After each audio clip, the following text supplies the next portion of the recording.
Well, this was a different audience that I addressed today than I normally reach. So part of it was I wanted to help tell the Ford story. That's what I do wherever I go. But the other thing is I wanted to give them the basic tools and understanding of what they're up against or things they need to consider as they're pursuing a career in PR. Because PR today is much different than it's ever been before. And I think it's continuing to evolve.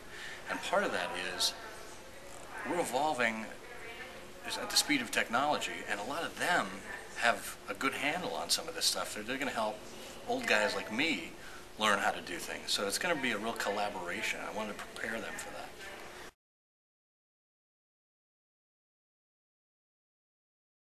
I guess the answer is it just is. You know, that's where we are today. And one of the interesting things that we've seen happening recently, and we're certainly a part of this at Ford Motor Company, is a lot of journalists, as they're leaving their organizations because of attrition or the uncertainty of the field or just not knowing how to function in this new environment, are coming over to the corporate communications side. They're going from journalists to PR.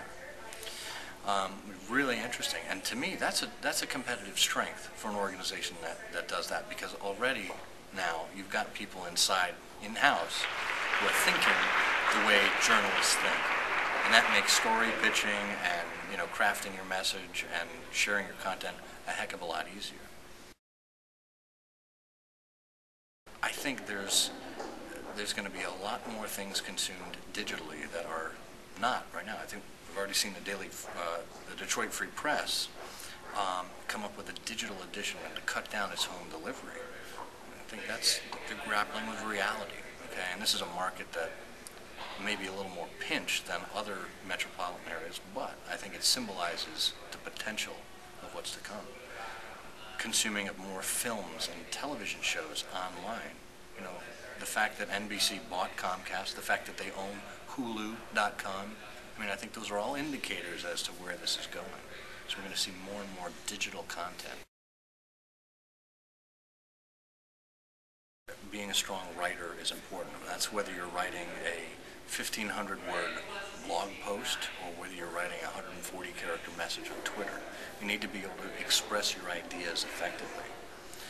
And the other thing is, and I'll harken back to my classics education that I mentioned, Socrates once, getting my orators mixed up. Cicero once said, "In order to persuade me, you must think my thoughts, feel my feelings, and speak my words."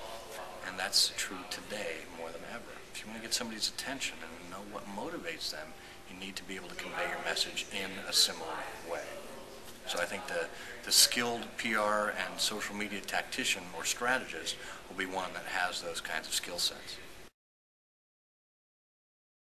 Well, I think there's a few things. One, they need to be aware of the world around them. They need to be curious and investigate some of these tools. I was surprised to see a lack of hands go up in terms of how many people used Google Alerts. To me, it's a very basic and simple thing. And very non-2.0. That's just, monitoring, okay? So they need to understand the world and be curious. I think they also need to bring with themselves a sense of confidence about this, that they are part of the solution, part of the process. But they also need to keep in mind that there's a lot for them to learn about as well. I talked with a number of folks about how the upcoming generation is very strong-minded about certain things, and they're going to come to the workforce with a certain way of doing things. The workforce is already in existence and has a certain way of doing things. These things are going to collide. Now, I think there needs to be give on both sides, but each side needs to realize that the other has things to offer. We have more PR tips on video at youtube.com/MSUPRSSA.